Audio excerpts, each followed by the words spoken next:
नर्मदे हर। मैं हूं ओम द्विवेदी और आप सुन रहे हैं शब्द दर्शन। आइए अमृतलाल वेगड़ की अमर कृति सौंदर्य की नदी नर्मदा का पारायण करते हैं। सुनते हैं भाग 14 खलघाट से बोरखेड़ी।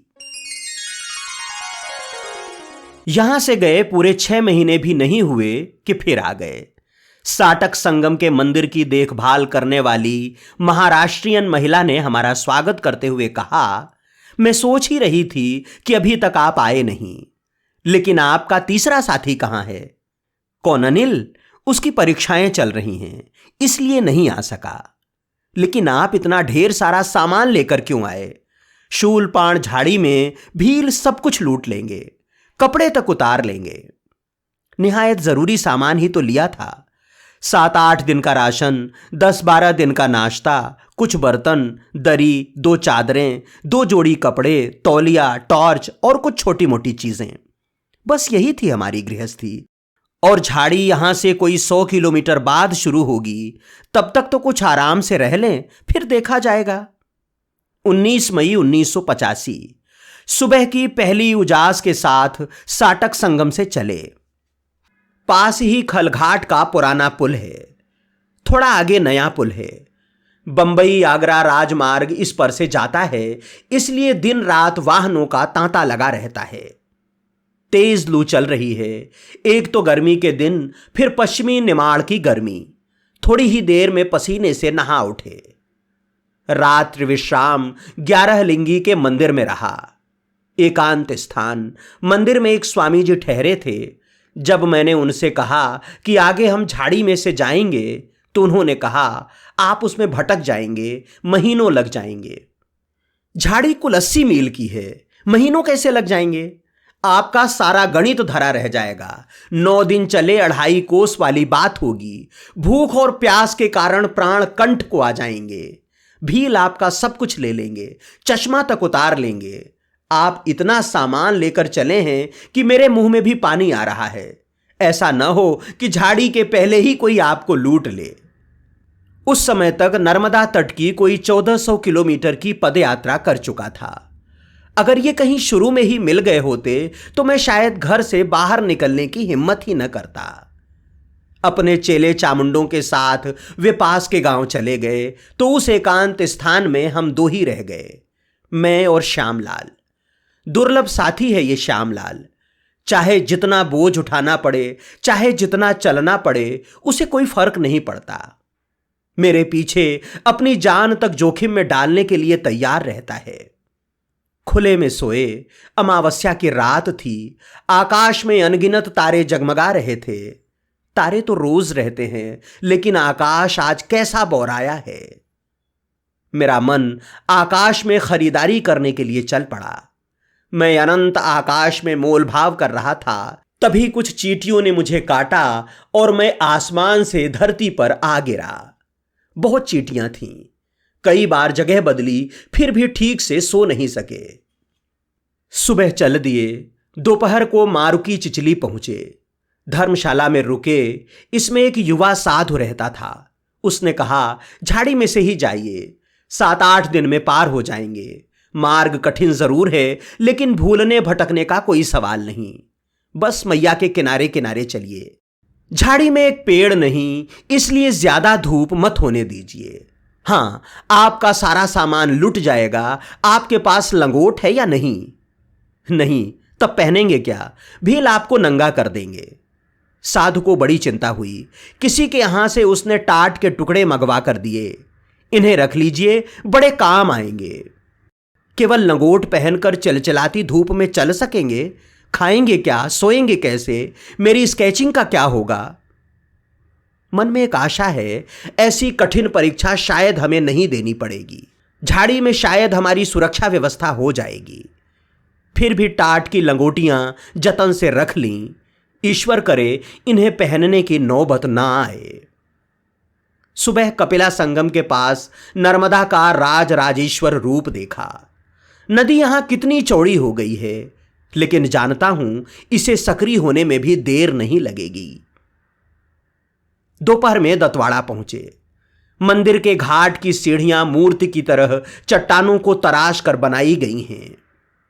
रात को खुले में सोए, अनगिनत तारों से जगमगाता आकाश कैसा नया नवेला लग रहा था। मुझे लगा रात्रि का आकाश मानो टीवी का स्क्रीन है। कितना बड़ा स्क्रीन! उसमें चंद्र, तारे, ग्रह, नक्षत्र द्वारा खेला जा रहा नाटक हम यहां दूर पृथ्वी पर बैठे बैठे देखते हैं। असली दूरदर्शन तो ये है।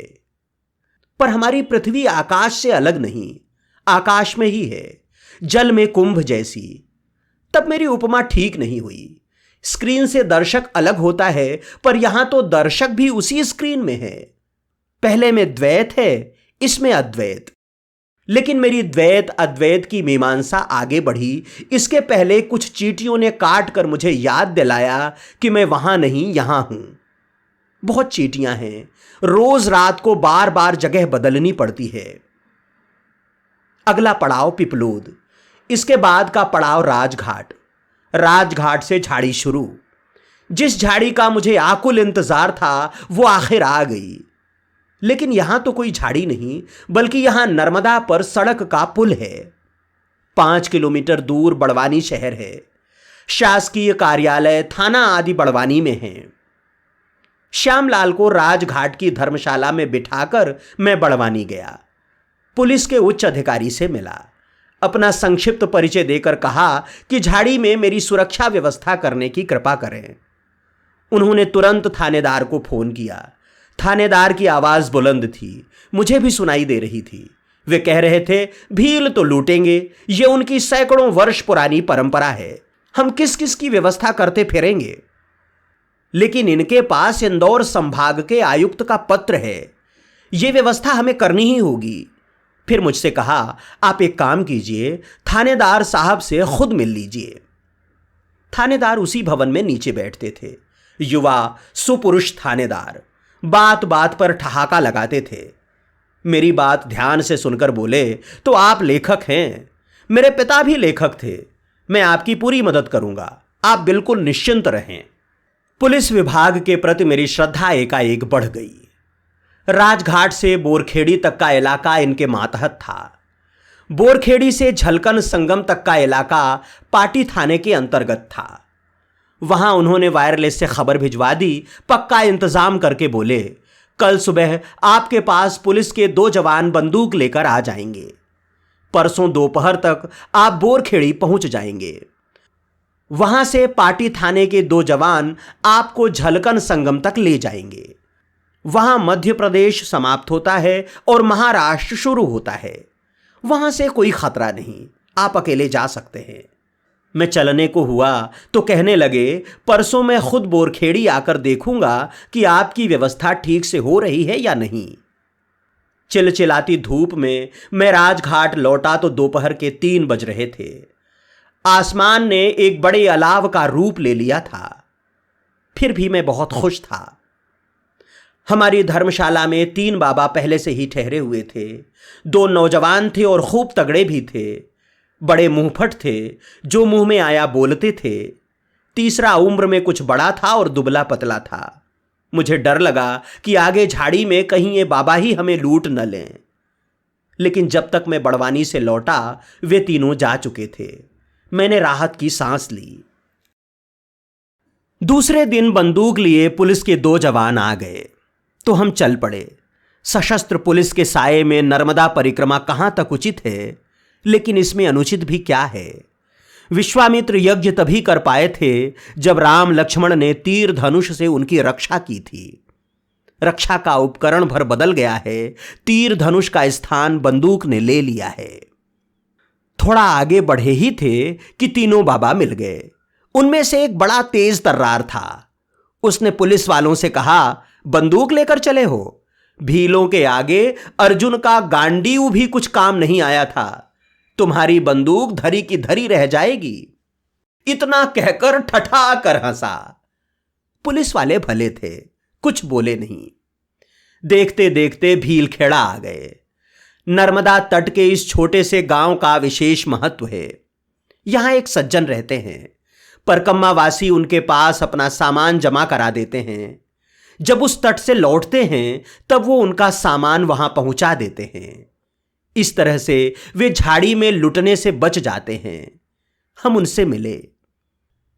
मेरे परदादा या शायद उनके भी दादा परिक्रमा पर निकले थे। तब भीलों ने उन्हें लूट लिया था। लौटकर उन्होंने ये सेवा कार्य शुरू किया तो आज तक चला आ रहा है।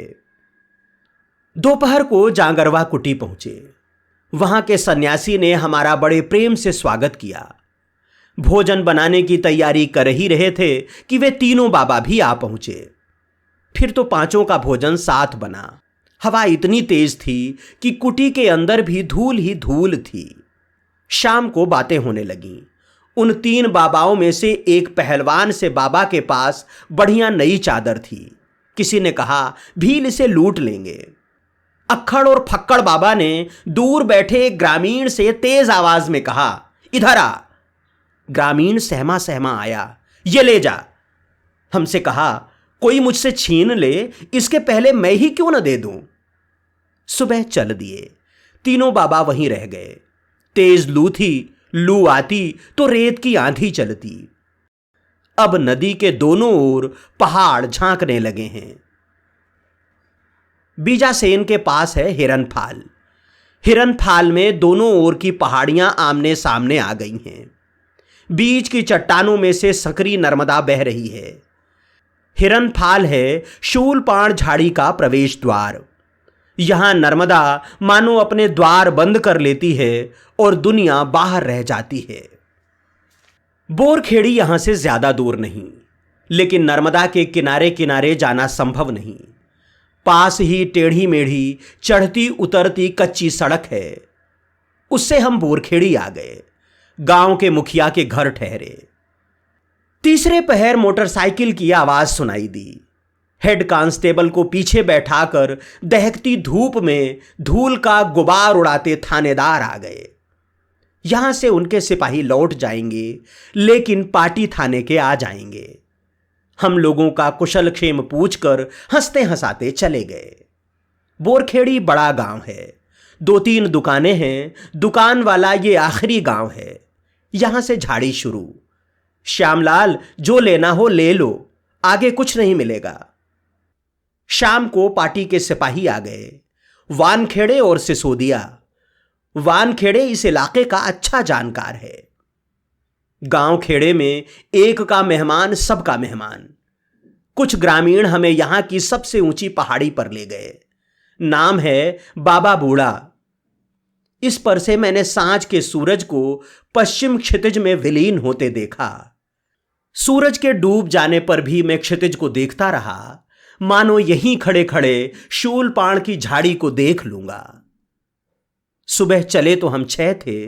2 हम, 2 सिपाही और 2 ग्रामीण, जिन्हें सिपाहियों ने मार्ग दिखाने के लिए साथ में लिया था। इस तरह कमर कसकर दल बांधकर हम झाड़ी के सबसे खतरनाक प्रदेश की ओर चल पड़े। झाड़ी ने जो जादू मेरे मन में जगाया था, जो सपने बुने थे, उसे पाने के दिन आखिर आ गए।